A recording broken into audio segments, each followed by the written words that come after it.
जुले तिमाही नतीजों के बाद अमेरिकी बाजार आधा % फिसले। ईसीबी की दरों में बदलाव न होने के फैसले से यूरोप में मिला जुला कारोबार। एसजीएक्स निफ्टी में मामूली बढ़त।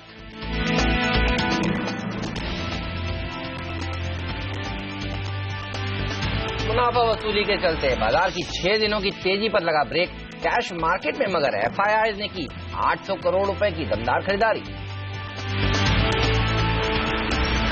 रिलायंस इंडस्ट्रीज, केन इंडिया और एचडीएफसी बैंक जैसे दिग्गजों के आएंगे आज नतीजे। एचडीएफसी बैंक की आय और मुनाफे में 20% के उछाल की उम्मीद। अन्य आय के चलते केन इंडिया को होगा थोड़ा मुनाफा। टाटा स्टील में 25% हिस्सा खरीदेगी ब्रिटेन की सरकार। पेंशन के मुद्दे को सुलझाने के लिए टाटा स्टील और Britain steel pension scheme trustee से बात कर रही है। और सस्ते डंपिंग से परेशान मेटल इंडस्ट्री को बड़ी राहत। सरकार कोल्ड रोल्ड स्टील पर एंटी डंपिंग ड्यूटी लगाने की तैयारी में।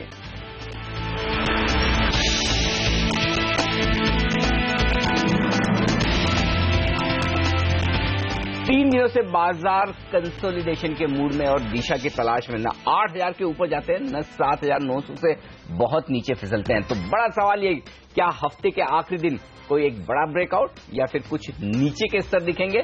और ऐसे में इस सीमित दायरे के कारोबार में क्या बनाएं आप रणनीति, खास तौर से जब नतीजों के लिए आज से है बड़ा दिन। नमस्कार, मार्केट काउंटडाउन में आप सबका स्वागत है।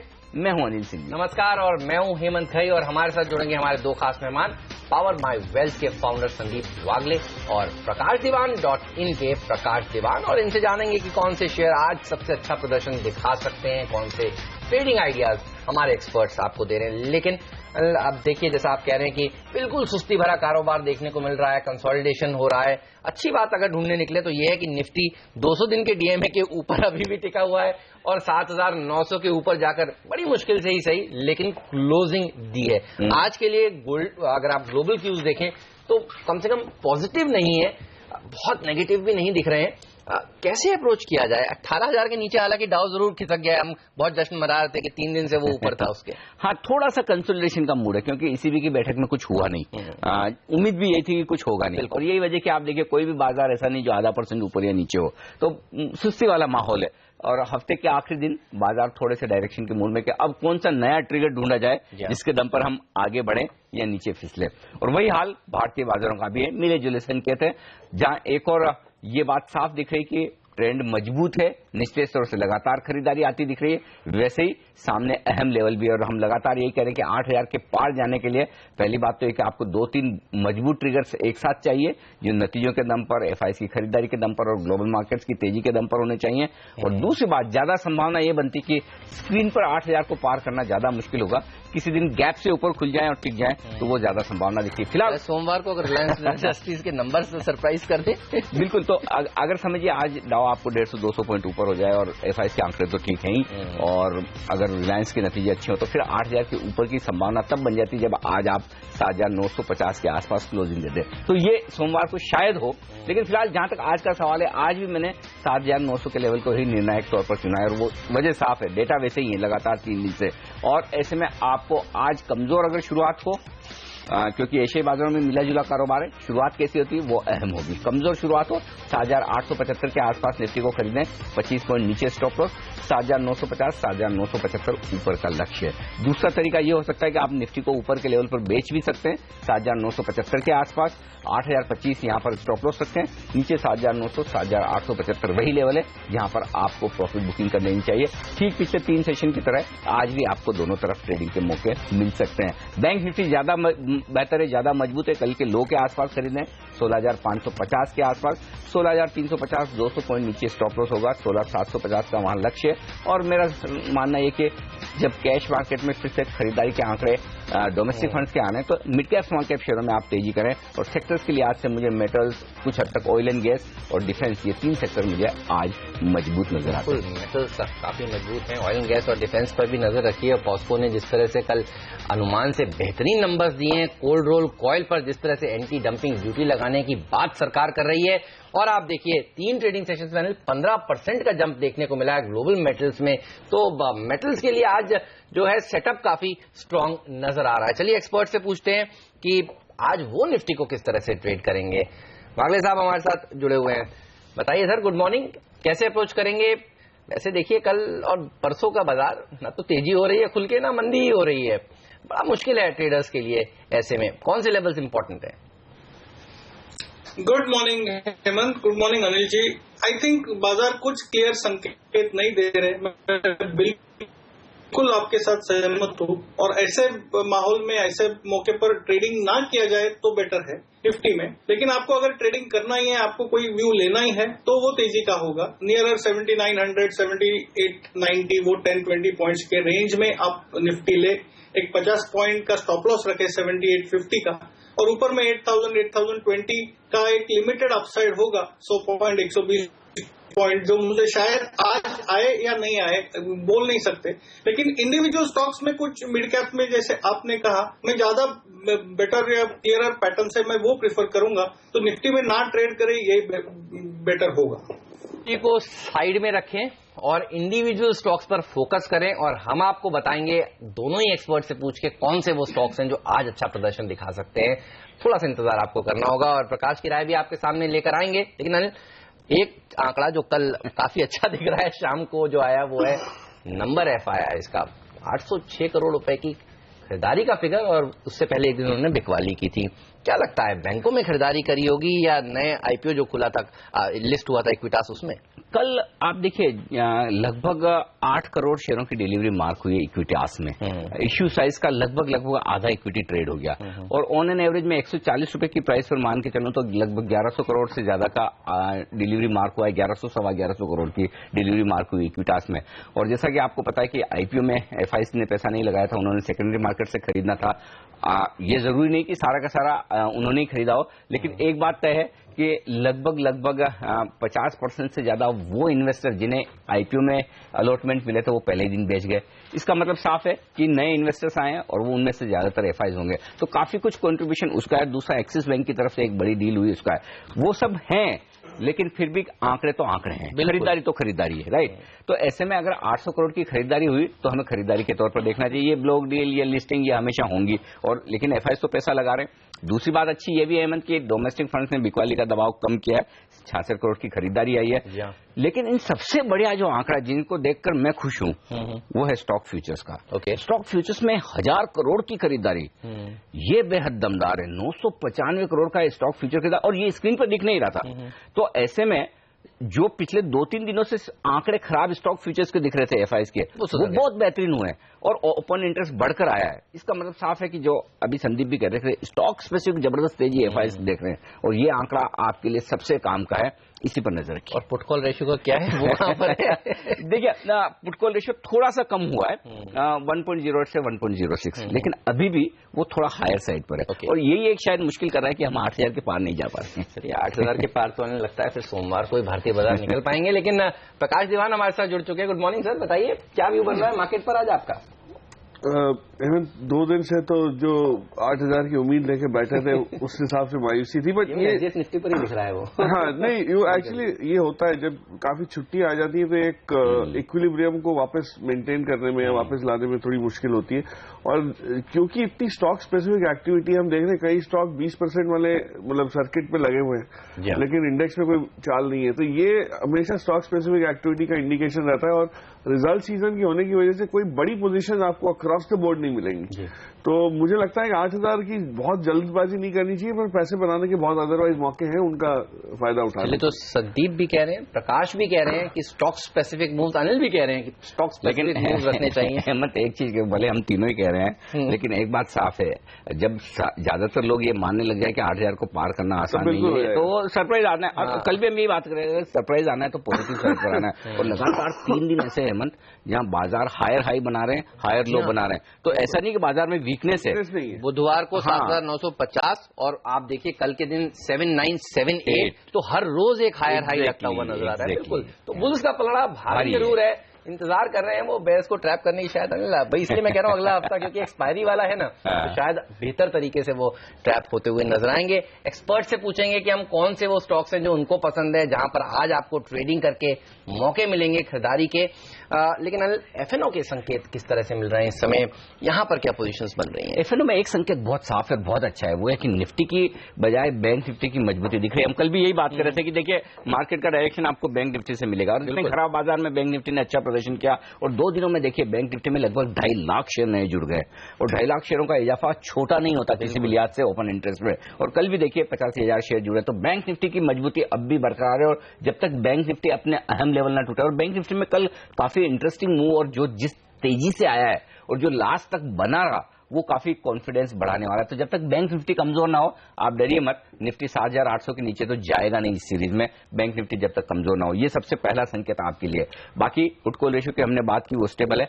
7,900 को निर्णायक लेवल पर मैंने क्यों चुना है वो फिर से बता दूं, और पिछले 4 सेशन में लगभग 35 लाख शेयरों का ओपन इंटरेस्ट 7,900 के पुट पर बना हुआ है। तो जब तक आप 7,900 के बहुत नीचे जाकर टिके नहीं, तब तक तेजी करने वाले ट्रेडर्स जिन्होंने पुट बेचे हैं वो अपनी पोजीशन छोड़ने वाले नहीं हैं, वो उस लेवल को होल्ड करने की पूरी कोशिश करेंगे। तो ऐसे में 7,875 7,900 वायदा कारोबार के डेटा के मुताबिक भी एक अहम सपोर्ट का काम करेगा। लेकिन हाँ, अगर इसके नीचे फिसल कर टिक गए, आधा दिन निकाल दिया, तो फिर बाजार के लिए थोड़ी मुश्किल वाला मामला हो सकता है। अनवाइंडिंग प्रेशर बढ़ सकता है जो निफ्टी को 7,800 की तरफ ले जा सकता है, लेकिन उसके नीचे जाएंगे इसकी संभावना इस वक्त तो नहीं के बराबर है।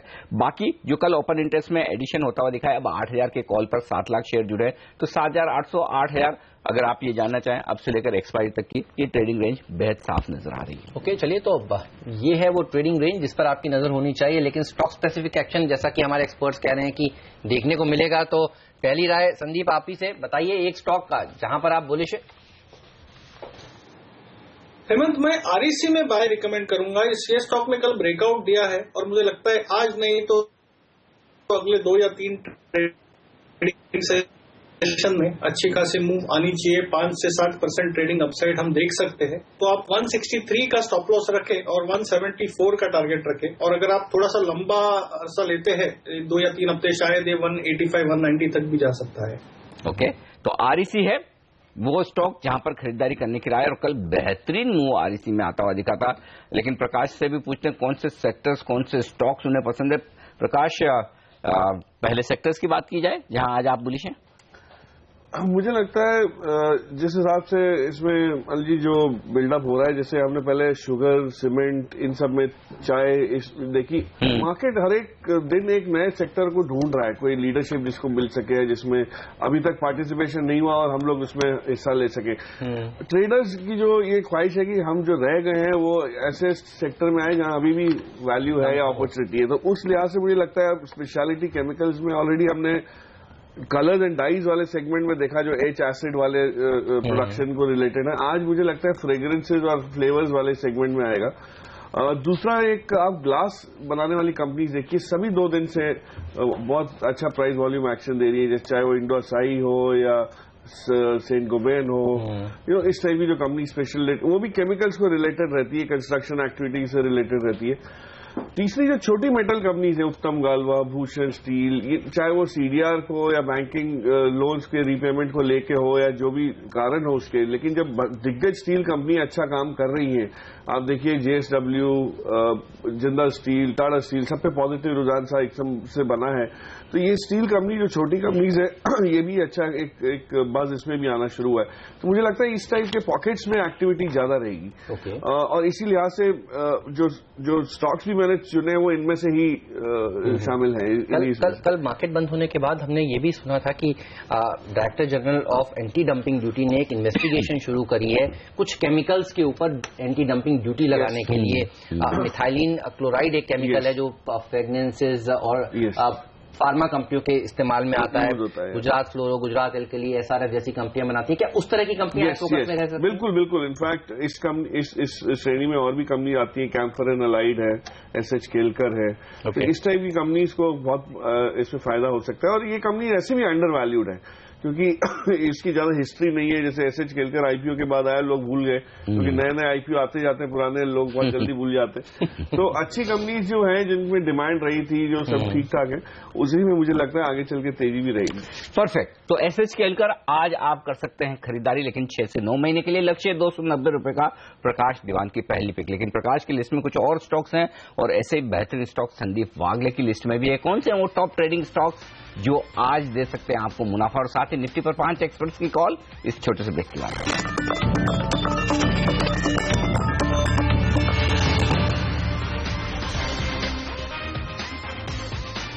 स्वागत है आप सभी का सीएनबीसी आवाज पर। आप देख रहे हैं मार्केट काउंटडाउन। वक्त हो गया ये बताने का अब आपको कि 5 दिग्गज एक्सपर्ट्स निफ्टी को देखकर आज क्या राय रख रहे हैं। और देखिए राय आपकी स्क्रीन पर।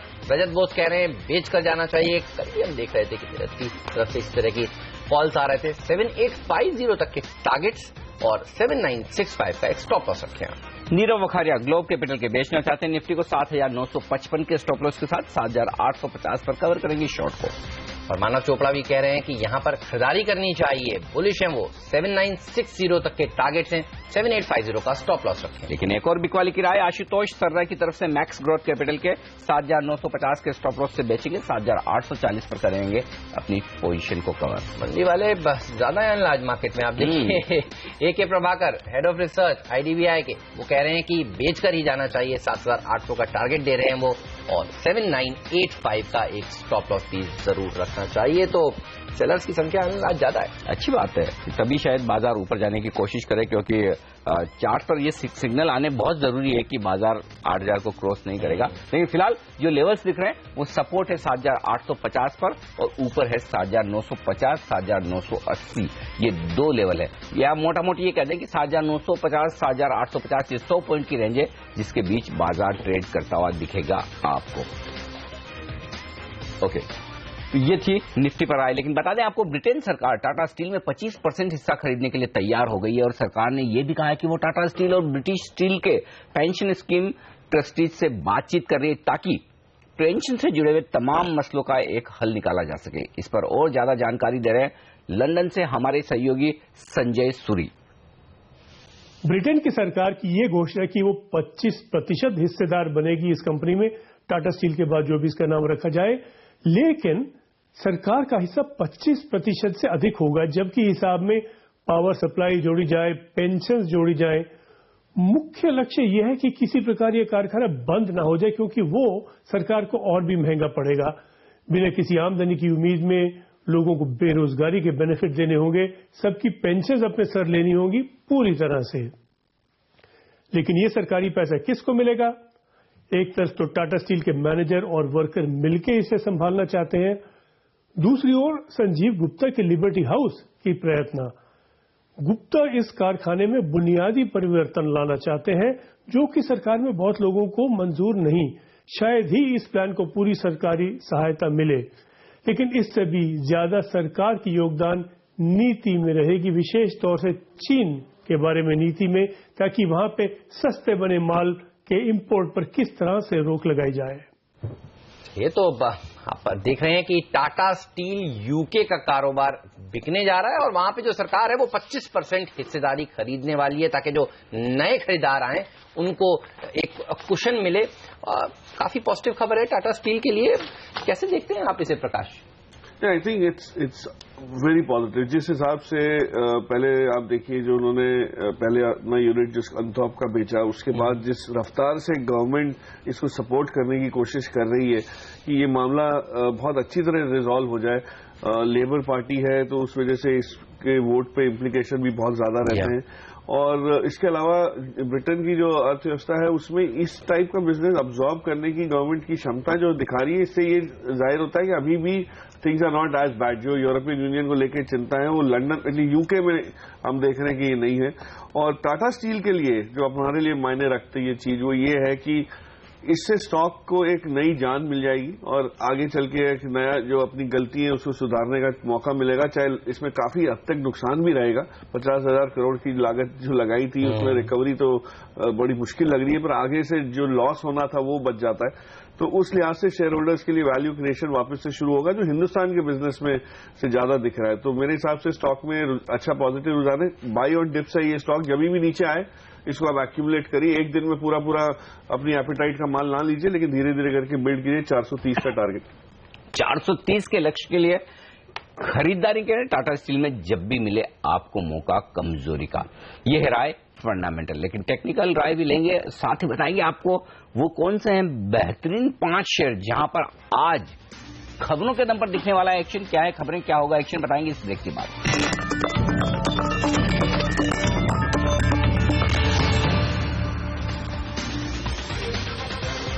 स्वागत है आप सभी का सीबीसी आवाज पर। आप देख रहे हैं मार्केट काउंटडाउन। वक्त हो गया ये बताने का कि कौन से वो 5 स्टॉक्स हैं जिस पर आज आपकी नजर होनी चाहिए, क्योंकि वो खबरों में सुर्खियों में।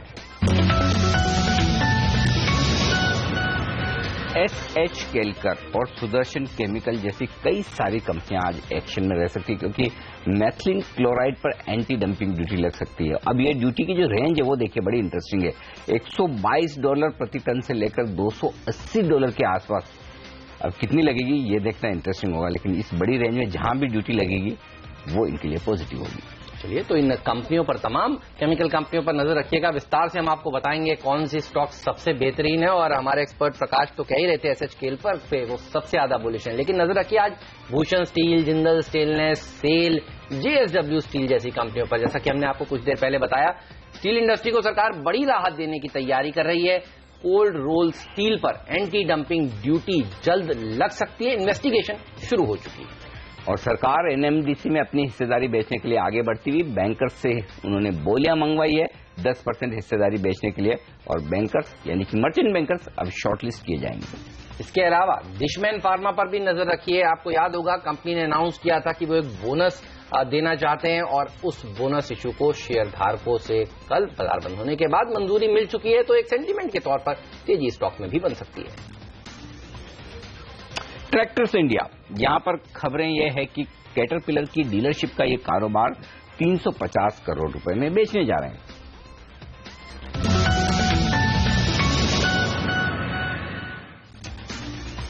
तो ये तमाम स्टॉक्स तो हैं ही आज खबरों के दम पर एक्शन में, लेकिन इनके अलावा कुछ बेहतरीन पिक्स हमारे एक्सपर्ट की है, और वो स्टॉक्स जहां पर नतीजों के दम पर दिखने वाला है आज भरपूर एक्शन। जी हां, दिग्गजों का दिन है। रिलायंस इंडस्ट्रीज, HDFC बैंक और केन इंडिया जैसे दिग्गज आज देंगे नतीजे। इन सब पर करेंगे बातचीत हमारे एक्सपर्ट से इस छोटे से ब्रेक के बाद।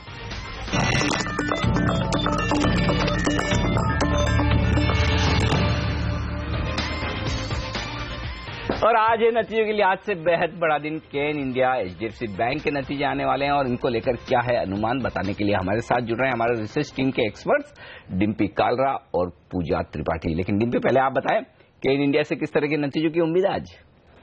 कह सकते हैं कि पिछली बार के क्वार्टर से इस बार थोड़ा सा क्वार्टर जरा ठीक रहने वाला है। अगर आप इसकी टोटल इनकम को देखेंगे, वहां पे करीब आपको 7.5% के आसपास का एक सर्ज आता हुआ दिख सकता है, और माफ कीजिए गिरावट आती हुई दिख रही है। मार्जिन्स में थोड़ा बहुत दबाव रहेगा, ये 32% से सीधा घटकर 20% के आसपास आते हुए दिखेंगे। अगर आप इसका पैट के हिसाब से देखें, क्योंकि प्रॉफिटेबिलिटी इस बार शायद इस बैलेंस शीट्स में आ जाए, क्योंकि अदर इनकम का जो कॉम्पोनेंट है वो बहुत इंपॉर्टेंट है। अगर अदर इनकम इस बार अच्छी खासी आ जाती है, जो कॉम्पोनेंट ऐड होता है, तो इनकी प्रॉफिटेबिलिटी करीब 21 से 22 करोड़ रुपए आ सकता है, जो कि पिछली बार के घाटा था करीब 8.5 करोड़ रुपए के आसपास के उसके मुकाबले। तो ये इस बार के प्रॉफिटेबिलिटी पे ज्यादा ये रिएक्शन देगा। हालांकि रियलाइजेशन अभी भी काफी हद तक नुकसानदेही है, क्योंकि इसका अगर ऑयल रियलाइजेशन अगर आप देखें तो वहां पर नुकसान आता हुआ दिखा है करीब 42% के आसपास का। लेकिन अगर गैस रियलाइजेशन अगर आप देखते हैं तो वहां पर ज्यादा नुकसान नहीं है, क्वार्टर ऑन क्वार्टर बेसिस पे वो बिल्कुल फ्लैट है। तो थोड़ा सा ये कह सकते हैं कि अबीटा और मार्जिन्स के फ्रंट पर तो दबाव रहेगा, लेकिन प्रॉफिटेबिलिटी के दम पर ये कह सकते हैं कि अदर इनकम का कंपोनेंट इसको जोड़ के प्रॉफिटेबिलिटी आ सकती है करीब 21 करोड़ रुपए के आसपास की। और साथ ही फॉरेक्स के एडजस्टमेंट भी देखना होगा कंपनी इस समय कैसे दिखाती है इस बार के रिजल्ट्स में। तो घाटे से मुनाफे में आएगी, लेकिन अदर इनकम के दम पर ही मुनाफा होता हुआ दिखेगा। बहरहाल केन इंडिया के नतीजे आज बाजार बंद होने के बाद आने वाले हैं, लेकिन HDFC बैंक के नतीजे आज बाजार के दौरान ही आएंगे। सेकेंड हाफ में जनरली आते हैं। पूजा, बताइए क्या एक्सपेक्टेशन है? अच्छे नंबर्स पेश करेगा HDFC बैंक हर बार की तरह इस बार भी? जी, इस क्वार्टर भी एक स्टेडी परफॉर्मेंस की ही उम्मीद कर रहे हैं और जैसा कि हम देख रहे हैं पिछले 10 क्वार्टर से मुनाफे में जो ग्रोथ है वो 20% ही रही है। इस बार भी जो हमारा पोल है उसके मुताबिक 20% की ग्रोथ मुनाफे में देखने को मिल सकती है। एनआईआई में 21% की ग्रोथ देखने की उम्मीद है। एसेट क्वालिटी में पिछले क्वार्टर भी कुछ स्ट्रेस नहीं था। आरबीआई ने जो निर्देश दिए थे बैंकों को AQR के लिए, उससे HDFC बैंक एसेट क्वालिटी पे कुछ ज्यादा असर नहीं देखने को मिला था। कुछ एक अकाउंट्स ऐसे थे जिनमें जो NPLs हुए थे, लेकिन ज्यादा कुछ बड़ा कंसर्न नहीं था। ग्रॉस NPA 0.98% पे बरकरार था। इस बार भी हमारा अनुमान है कि ज्यादा कुछ एसेट क्वालिटी में ज्यादा कुछ खास असर देखने को नहीं मिलेगा। 0.9% के आसपास NPA के फिगर्स बरकरार रहेंगे, क्योंकि इस बार भी ज्यादा कुछ स्ट्रेस्ड सेक्टर पर या स्ट्रेस्ड कंपनीज पर HDFC बैंक का कुछ एक्सपोजर नहीं है। जो इम्पोर्टेंट बात रहेगी कि RBI ने जो NCLR लागू करने के निर्देश दिए हैं उस पर मैनेजमेंट की क्या गाइडेंस निकल कर आती है FY17 के मार्जिन के लिए, इस पर हमारी नजर रहेगी। तो एक स्टेबल क्वार्टर HDFC बैंक की तरफ से। ओके, तो ये है दोनों ही दिग्गजों पर आज नतीजों का पूर्वानुमान। शुक्रिया डिम्पी, शुक्रिया पूजा आपका। प्रकाश, दोनों में से अगर कहीं कोई खरीदने का मौका या फिर आपको लगता है कि रिजल्ट डिले होंगे और बेचने का मौका हो तो बताइए। नहीं, मुझे नहीं लगता कि रिजल्ट केन इंडिया के ऑफकोर्स जो एक्सपेक्टेशन है कि प्रॉफिटेबल हो जाएगा, वहां पर डिसअपॉइंटमेंट जरूर हो सकता है, अक्सर रहता भी है।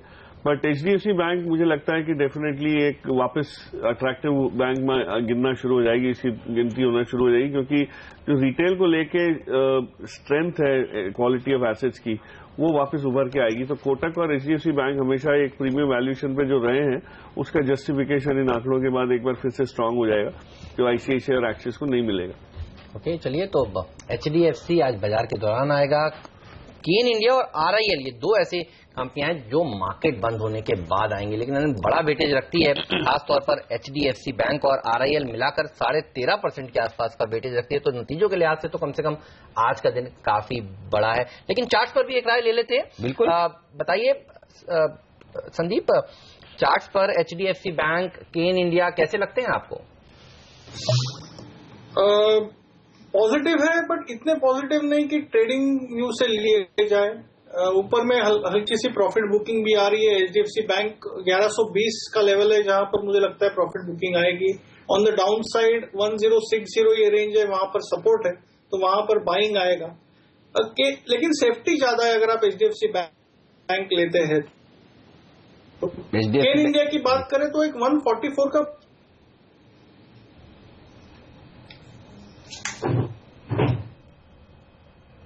के लिए यहाँ पर लगता है कि आज कुछ कनेक्टिविटी इश्यूज हैं हमारे संदीप के साथ में, बहुत साफ तौर पर बात नहीं हो पा रही। लेकिन चलिए, कुछ और स्टॉक्स जहां पर एक्शन रहने वाला है।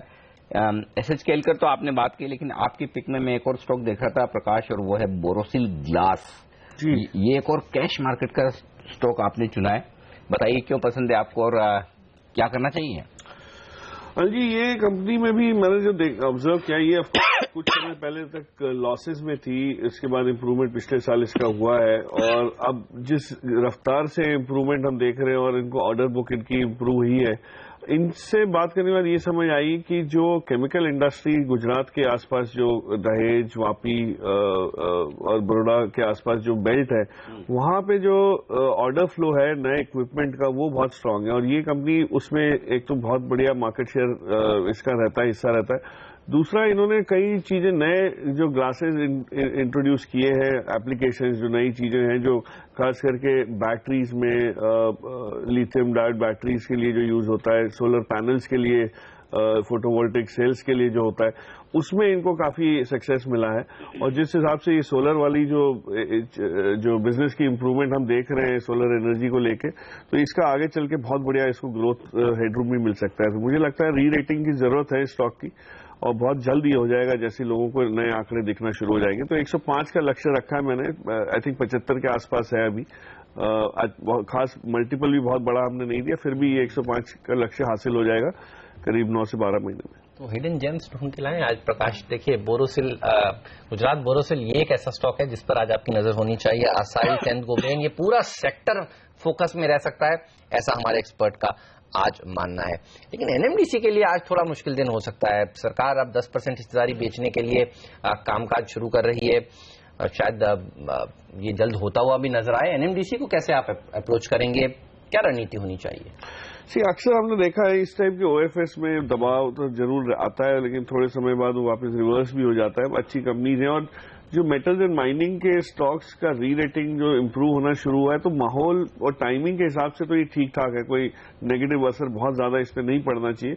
बट हाँ, वो सप्लाई, एक्स्ट्रा सप्लाई के लिहाज से थोड़ा टेक्निकल एक करेक्शन जरूर आता है। इम्प्रूवमेंट मुझे एनएमडीसी से ज्यादा ये अच्छा लगा कि सरकार ने बहुत जल्द अपना 40,000 करोड़ का जो डाइवेस्टमेंट का टारगेट है उसका एक पहल कर दी है। 4,000 करोड़ रुपए तो एग्जैक्टली 10% की अगर पहल इसी अप्रैल के महीने में हो जाती है तो आपको अगले साल जो प्रेशर रहता है ईयर एंड पे वो नहीं रहेगा और अच्छे टाइम से इनको पैसे यूटिलाइज करने को मिल जाएंगे।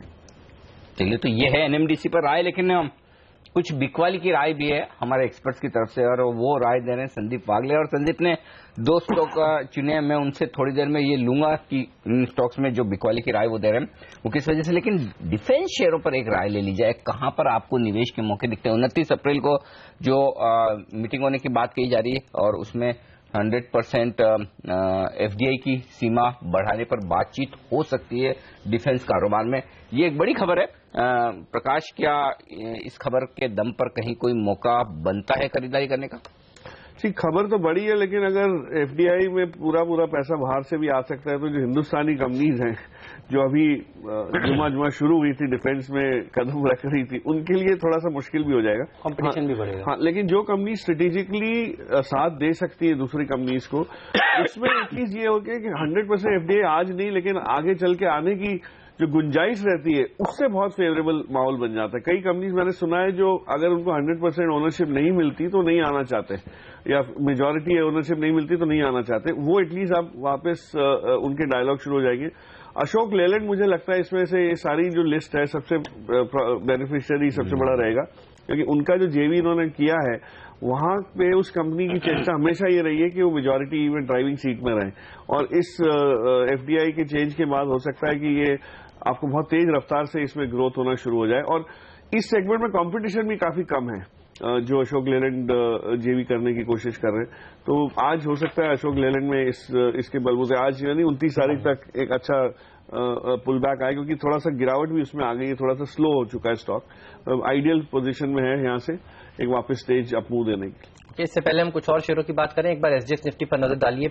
कुछ देर पहले ये हरे निशान में था, 10 अंक के ऊपर था और अब आप देखिए 10-12 अंक की गिरावट यहाँ पर देखने को मिल रही है। दरअसल एशियाई बाजारों में कमजोरी थोड़ी सी गहराती हुई दिख रही है, जिसका असर एसजीएक्स निफ्टी को इस समय झेलना पड़ रहा है, लेकिन कोई बहुत बड़ी गिरावट नहीं है, लेकिन कमजोरी देखने को मिल रही है। आधे घंटे पहले हरे निशान में था और अब आप देखिए लाल निशान में खिसकता हुआ। एक और स्टॉक सांगी इंडस्ट्रीज, सीएनबीसी आवाज पर इस शो में हमने कई बार चर्चा करी है, कई एक्सपर्ट्स इसके ऊपर बुलिश रहे हैं। पराग ठक्कर जैसे एक्सपर्ट्स कहते थे कि ये स्टॉक काफी अच्छा लगता है उनको, और आप देखिए अब यहाँ पर कुछ पॉजिटिव खबरें बड़ी आती फंड्स के पोर्टफोलियो में भी है ये स्टॉक, अच्छी खरीदारी रिलायंस म्यूचुअल फंड के पोर्टफोलियो में है। अब यहाँ पर खबरें आ रही है कि पिरामल एंटरप्राइजेज ने करीब 256 करोड़ रुपीस इसमें निवेश किए हैं, एनसीडीज जारी किए गए हैं उनको, और सांगी इंडस्ट्रीज जो है वो अपना कर्ज को सक्सेसफुली चुका पाएगा। इस तरह की जो सीमेंट कंपनियां हैं जिन्होंने काफी अच्छा प्रदर्शन कुछ दिनों पहले दिखाया है, इसके ऊपर आपका क्या व्यू है? और अगला हफ्ता वैसे सीमेंट कंपनियों के लिए इंपॉर्टेंट है, दिग्गज, अल्ट्राटेक, एसीसी, अंबुजा के नंबर्स आने वाले हैं, क्या व्यू रखते हैं? वो नंबर्स कैसे आएंगे और ये मिड कैप कंपनियों के ऊपर क्या व्यू है? जी, मिड कैप कंपनीज में अभी भी एक्टिविटी थोड़ी सी प्राइस वॉल्यूम एक्शन हम ज्यादा देख रहे हैं, क्योंकि वहां पे बढ़त इतनी ज्यादा नहीं आई थी जितनी अल्ट्राटेक, एसीसी, अंबुजा में ऑलरेडी आई थी। और इस सारे इसमें सीमेंट पैक में साउथ की कंपनीज है उनके लिए थोड़ा सा लोगों को ज्यादा एक झुकाव ज्यादा था, बट सांगी जैसे आपने बताया इसमें बहुत स्पेसिफिक इसकी एडवांटेजेस है, उसकी वजह से हमेशा ये खबरों में रहा है, जो cost advantage by sea transportation की और इस टाइप की चीजों की वजह से था। मुझे लगता है सीमेंट के नंबर्स में थोड़ा सा डिसअपॉइंटमेंट आएगा, क्योंकि जो हम लोग जो उम्मीद कर रहे हैं कि बहुत कुछ इंप्रूवमेंट वॉल्यूम का हुआ, ये हुआ है, लेकिन वो बहुत लेट हुआ है, तो कोई इतना ये नहीं कि जनवरी, फरवरी, मार्च पूरा ही तिमाही बहुत पॉजिटिव रही है। वो कुछ सीजन मतलब कुछ स्पेसिफिकली कुछ मार्केट शेयर इंप्रूवमेंट कईयों का हुआ है, बट सबका इतना ज्यादा नहीं हुआ। और अल्ट्राटेक ने जो जेपी एसोसिएट्स का माल लिया, जो एसेट लिया है, उसका अभी तक फायदा इतनी जल्दी आना, जो जिस हिसाब से स्टॉक को री रेट कर दिया गया, मुझे लगता है उसमें कम से कम एटलीस्ट 18 महीने की देर है। मुनाफा हो रहा है तो एक बार वसूल कर लेना चाहिए, क्योंकि सीमेंट में सोमवार को अल्ट्राटेक, बृहस्पतिवार को एसीसी अंबुजा आने वाले हैं। सीमेंट में खास करके इतनी अच्छी जो बढ़त हमने देखी है सर, 2600 से 3400 अगर अल्ट्राटेक बाय हो गया है। तो जब इतना ज्यादा कंसेंसस होता है तो डिसअपॉइंटमेंट का भी स्कोप ज्यादा रहता है। तो मेरे हिसाब से थोड़ा बहुत तो प्रॉफिट बुक करना चाहिए, खास करके दिग्गज सीमेंट कंपनियों में। ओके, तो ये राय है सीमेंट कंपनियों पर। सांगी इंडस्ट्री पर आज खास तौर से नजर रखें क्योंकि पीरामल ने यहाँ पर डिबेंचर्स खरीदे हैं 256 करोड़ रुपए के। लेकिन बता दें आपको कि एचडीएफसी के सीईओ केके मिस्त्री का मानना है कि हाल ही में आरबीआई ने जो ब्याज दरें घटाई हैं उसका फायदा होम लोन खरीदने वाले बायर्स को नहीं मिलेगा। मॉनसून बेहतर रहने की उम्मीद पर उन्होंने कहा कि अगर ऐसा हुआ तो कंज्यूमर्स की डिमांड बढ़ेगी और इससे बैंकिंग सेक्टर की हालत बेहतर होगी। हाउसिंग लोन्स की अगर बात करें तो क्या आपको लगता है सरकार ने अभी रेट कट किया था तो इसके बाद हाउसिंग लोन्स की डिमांड जो है वो बढ़ी है, ज्यादा इंटरेस्ट नहीं? देखिए ऐसा है कि हाउसिंग पर आप देखने गए, if you see the interest rate, subject interest rate 9.5%, if you take 9.5% as the rate, for example I am just giving a figure, the effective cost to a customer who's taking a 24 lakh rupee loan, 25 lakh rupee loan is only 4%, 4.1%, because fiscal benefits है, interest is tax deductible, principal is tax deductible, तो ये सब निकालने के बाद effective cost is very low. So interest rates 0.25% भी कम हुआ, it's not going to make a significant difference in terms of affordability for the affordable housing segment. It will make a difference for the high end market because वहां पे जो tax benefit है that has been fully capped out. RBI ने अभी अपना stance काफी बदला है, ये बोला है कि लिक्विडिटी अगले 6 महीनों में लिक्विडिटी बढ़ाने की कोशिश करेगी ताकि बैंक्स अपना रेट ट्रांसमिट कर सके। क्या आपको लगता है कि कोई इफेक्ट होगा बैंकों को इस स्टेटमेंट? जरूर लिक्विडिटी ऑलरेडी बेटर हुई है। Liquidity if you see in January and February, I would say second half of January, February and the first half of March काफी कम थी सिस्टम में। अब इसके काफी कारण है। एक तो एडवांस टैक्स पेमेंट होता है, 40% of taxes of the year get paid on 15 March. So suddenly a lot of money gets sucked out of the banking system. Government expenditure thoda kam hota hai as you get closer to the budget. So usually you find that there is tightness in the market. Important thing is not, in my view, reducing rates. The important thing according to me is to release more liquidity in the system.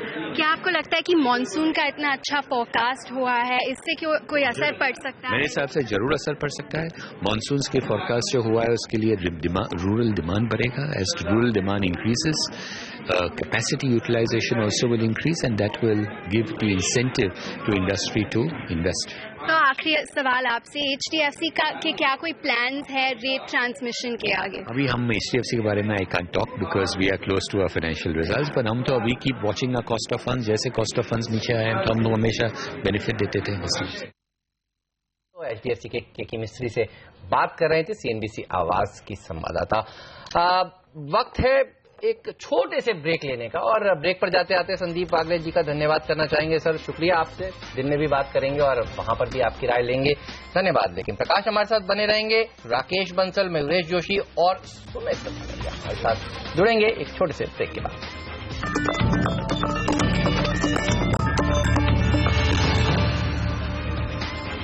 स्वागत है आप सभी का CNBC आवाज पर। हमारे 3 खास मेहमान हमारे साथ जुड़ चुके हैं। अब हमारे साथ राकेश बंसल, मयूरेश जोशी और सुमित पगड़िया बन चुके हैं। सुमित, आपसे राय लेना चाहूंगा, खासतौर पर एफएनओ में किस तरह के संकेत मिल रहे हैं इस समय बाजार को, और निफ्टी को आप किस तरह से अप्रोच करेंगे आज? Good morning Hemant. वेल, जहां तक मार्केट व्यू का सवाल है, ऊपरी लेवल पे एक दबाव जरूर देखने को मिल रहा है 7980 के आसपास, 8000 के आसपास निफ्टी में। बट अभी तक मुझे ऐसा नहीं लग रहा है कि कोई बड़ा संकेत मिला है जिसकी वजह से ऐसा समझ में आए कि 300-400 पॉइंट की करेक्शन निफ्टी में आनी चाहिए। फिलहाल अभी तक सारे आंकड़े देखते हुए, सारे लेवल्स को देखते हुए, एफआई डेटा को देखते हुए यही समझ में आ रहा है कि फिलहाल 1-2 दिन मार्केट अभी और रेंज में घूम सकता है, या शायद देयर इज अ पॉसिबिलिटी कि 7980 8000 का लेवल ब्रेक करके अगले वीक हमको 8100-200 के भी लेवल देखने को मिले। स्पेसिफिकली अगर आज की बात करेंगे 7850 और ऊपर में 7970 या 7950, इसके बीच में मार्केट एक दायरे में घूमना चाहिए। अगर प्योर एक ट्रेडिंग कॉल लेना हो तो आई थिंक अगर कोई 20-30 पॉइंट का प्रेजेंट लेवल से डिप मिलता है 7880 7890 लेवल्स बाइंग अपॉर्चुनिटी के तौर में यूज करना चाहिए। 7840 ट्रेडिंग के लिए एसएल होना चाहिए और ऊपर में 7950 और 8000 के टारगेट होने चाहिए। फिलहाल अभी तक कोई बड़े मंदी के संकेत नहीं मिले हैं, इसके लिए हम बाइंग अपॉर्चुनिटी ढूंढ रहे हैं निफ्टी के अंदर। ओके, तो फिलहाल ये है संकेत। लेकिन राकेश थोड़े से कोशिश है बाजार पर, लेकिन राकेश की पिक्स पर मैं बात करना चाहूंगा। राकेश, अगर मैं सही पढ़ रहा हूं, आपकी पिक में सबसे पहले इक्विटास खरीदने की राय दी है आपने, एक ही दिन पुराना स्टॉक है, कल लिस्ट हुआ है, क्या वजह चार्ट्स पर आपको पसंद आया? और दूसरी बात है, कल मैं देखा था इक्विटास में लगभग बीएसई और एनएसई दोनों मिलाकर 48% डिलीवरी मार्क हुई है, 8 करोड़ शेयरों की, यानी कि 1100 करोड़ रुपए के आसपास की डिलीवरी मार्क हुई है। क्या कुछ खास वजह दिख रही है आपको खरीदने की? गुड मॉर्निंग अनिल जी। अनिल जी, डेफिनेटली एक खास वजह है और वजह आपने हाईलाइट करी है। 8 करोड़ शेयरों की डिलीवरी मार्क हुई है और कल की अगर आप प्राइस लेते हैं तो लगभग 1100 करोड़ की डिलीवरीज उठी हैं और इशू साइज देखें तो लगभग 2200 करोड़ से थोड़ा सा कम शायद इशू साइज था, तो काफी बड़ी डिलीवरीज उठी हैं। और दूसरा अनिल जी, अगर आप मार्केट्स को देखें तो कॉशियस नहीं, मैं एक्स्ट्रा कॉशियस हूं। एक नीचे से एक रैली बनी आ रही है और अमूमन हमने देखा है निफ्टी में 100-150 पॉइंट के मूव के बाद करेक्शन आती है। इस साल अगर आप देखें 2016 के अंदर एक वी शेप फॉल, एक वी शेप रैली देखने को मिली है और ऊपर में 7950, 7960 एक स्ट्रांग रेजिस्टेंस है। और टेक्निकली मुझे अगर आप वायदा बाजार में देखें तो कहीं कोई बाइंग अपॉर्चुनिटी नजर नहीं आती है। मेरा ऐसा मानना है इंडिसेस में तो बिल्कुल भी लॉन्ग पोजीशंस तो इन स्तरों पे इनिशिएट नहीं करनी चाहिए। अगर किसी के पास पोजीशंस हैं लॉन्ग साइड पे तो मुनाफा वसूली करके साइड में होकर बैठना चाहिए और सिर्फ एग्रेसिव ट्रेडर्स इन स्तरों पर शॉर्ट पोजीशंस को बनाएं। अगर बाइंग करनी है तो स्टॉक स्पेसिफिक होकर बाइंग करनी चाहिए। जैसे इक्विटास में देखें तो एक अच्छी फंडामेंटल न्यूज है, इतनी मोटी डिलीवरीज उठी हैं और टेक्निकली भी देखें, अगर आप आर्ली चार्ट देखें तो नीचे एक छोटा सा राउंडिंग बॉटम बना है और मुझे लगता नहीं है स्टॉक, हालांकि मैंने स्टॉप लॉस 130 का दिया है, बट मुझे लगता नहीं है स्टॉक 132, 133 के नीचे जाएगा। चलिए, तो इक्विटास में तेजी देखने को मिल सकती है। और जीवन का आईपीओ भी अगले हफ्ते खुलने वाला है, तो आईपीओ का बाजार काफी गर्म है। थायरोकेयर का इशू भी अगले हफ्ते खुलेगा। बताएंगे हम आपको सीएनबीसी आवाज पर आगे कौन से ऐसे इश्यूज हैं जहां पर पैसा बनाने का भरपूर मौका है। लेकिन अब मयूरेश को भी जोड़ते हैं। हाय मयूरेश, गुड मॉर्निंग। ये बताइए, बैंकों पर आपकी क्या राय है? अगला हफ्ता वैसे बैंकों के लिए काफी इंपॉर्टेंट है। एचडीएफसी बैंक के नंबर्स तो आज आएंगे, लेकिन axis bank, yes bank, ICICI bank, 3 दिग्गज बैंक्स हैं जिनके नंबर्स अगले हफ्ते आने वाले हैं। और आज का दिन बैंकों के लिहाज से इसलिए भी इंपॉर्टेंट है क्योंकि बैंक बोर्ड ब्यूरो की दूसरी इंपॉर्टेंट बैठक आज होने वाली है। क्या एक्सपेक्टेशंस है इस बैठक से और बैंकों पर क्या व्यू है? मॉर्निंग हेमंत जी। लार्जली अगर हम देखें तो जो बैंकिंग क्षेत्र में जो पेन था लास्ट 2 क्वार्टर्स और आरबीआई ने जो प्रोविजनिंग एडिशनल और एक्सेस करने कही थी बैंक्स को, अच्छा खासा हिट Q3 में आया है और Q4 में भी आई थिंक जो कॉर्पोरेट और एसएमई एक्सपोजर है जो लिस्ट दी है आई थिंक उसमें भी एक हिट आएगा। तो कहीं ना कहीं आई थिंक मार्केट्स ने फैक्टर इन कर लिया है कि जो प्रोविजनिंग होगी at least for this quarter similar lines पे होगी Q3 में। अभी आगे जाते हो specially in terms of Q1, Q2 of the next fiscal कैसे आई थिंक प्रोवाइड करते हैं for other accounts, I think ये एक अननोन फैक्टर है even at this point of time. और कहीं ना कहीं मुझे लगता है आई थिंक जो बुक का क्वालिटी की आई थिंक डिटोरिएशन जो हुई है, जो बैंक्स की एक्सपोजर है कॉर्पोरेट और एसएमई बुक में कुछ हद तक आई थिंक प्राइस में जेस्टेट हो चुकी थी when the market set corrected. तो कहीं ना कहीं मुझे लगता है आई थिंक जो स्टेप्स लिए जा रहे हैं to shore up provisioning, to shore up reserves, to probably shore up adequate bench strength, willful default risk के against अगर कोई लॉ आता है, bankruptcy law पास होता है, I think so that's also going to be a big positive for the banking stocks. तो मुझे लगता है larger private sector banks, larger public sector banks, I think अगर 2 साल का नजरिया हो तो earnings growth FY17 second half में काफी बेहतर हो सकती है। अगर हम assume करते हैं कि जो credit growth है जो languish कर रही है at this point of time, pick up होती है अगले 2 से 3 क्वार्टर में, तो I think ये सारे बैंक्स को आई थिंक फायदा हो सकता है क्योंकि आई थिंक जो बुक क्वालिटी है I think that is down to the bottom. कहीं ना कहीं हम देखते हैं जो अर्निंग्स ग्रोथ होगी वो एक अच्छी खासी बढ़ोतरी देख सकती है and that can have a stupendous results in terms of the return ratios, return on assets और रिटर्न ऑन इक्विटी। इसलिए आई थिंक मैं पॉजिटिव व्यू रखता हूं, लेकिन आई थिंक नजरिया लंबा होना चाहिए एटलीस्ट 1.5 to 2 years।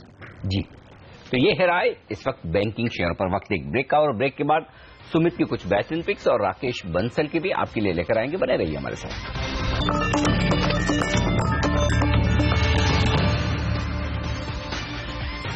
हमारे एक्सपर्ट्स हैं हमारे साथ और अब लेते हैं उनकी top trading picks. Sumit Bagadia, Mayuresh Joshi, Rakesh Bansal और प्रकाश दीवान। सुमित, आपने चुना है ल्यूपिन को शॉर्ट साइड पर, क्या वजह बताएं?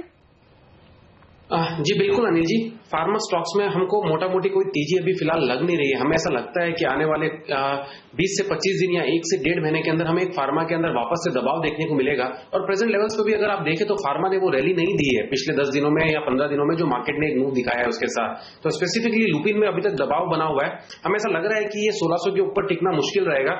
इसके लिए ट्रेडिंग के लिहाज से अगले 10-15 दिनों के लिए अगर ट्रेड करना है तो लुपिन का शॉर्ट करके ट्रेड किया जा सकता है। प्रेजेंट लेवल पे या प्रेजेंट लेवल से से कोई 10-20 रुपए का बाउंस बैक आता है ऊपर की तरफ 1580 तक, तो सेलिंग अपॉर्चुनिटी होगी। ऊपर में 1610 का स्टॉप लॉस होगा और नीचे में जो हमको पहला टारगेट इसमें समझ में आ रहा है वो है 1490 और अगर 1490 ब्रेक हुआ तो 1440 तक के भी लेवल्स देखने को मिल सकते हैं। कन्विक्शन हमारा स्ट्रांग है लुपिन के अंदर, सेल साइड के अंदर। आई थिंक इसके अंदर सेल करके काम करना चाहिए। ओके, तो ये है राय इस वक्त। चलिए सुमित की तरफ से शॉर्ट करने की लुपिन में वक्त एक और ब्रेक का, और ब्रेक के बाद लौटेंगे तो बाजार का जबरदस्त एक्शन आपके लिए शुरू होने वाला है। खासतौर से एसडीएक्स निफ्टी देखिए कमजोरी के संकेत दे रहा है, धीमे धीमे नीचे फिसल रहा है और ये लेवल्स आ चुके हैं कौन से, जो पिछले 2 दिनों के लो लेवल के आसपास के, तो वहां पर खुलने की तैयारी। लेकिन बड़ा सवाल ये कि पिछले 2 दिनों के लो तोड़ेंगे क्या, 7,850 की तरफ बढ़ेंगे क्या, क्योंकि एशियाई बाजारों में थोड़ा सा रुझान कमजोरी का। तो ऐसे में कौन से रिपोर्ट्स हैं एफआई ब्रोकरेज हाउस की तरफ से जिन पर आपकी नजर होनी चाहिए, साथ ही ट्रेडिंग के मौके इस उतार चढ़ाव भरे बाजार में आपको मिलते हैं सिर्फ और सिर्फ स्टॉक 2020 में। तो पहला सौदा होगा बाजार का प्री ओपनिंग सेशन और रुपए की ओपनिंग इस ब्रेक के बाद।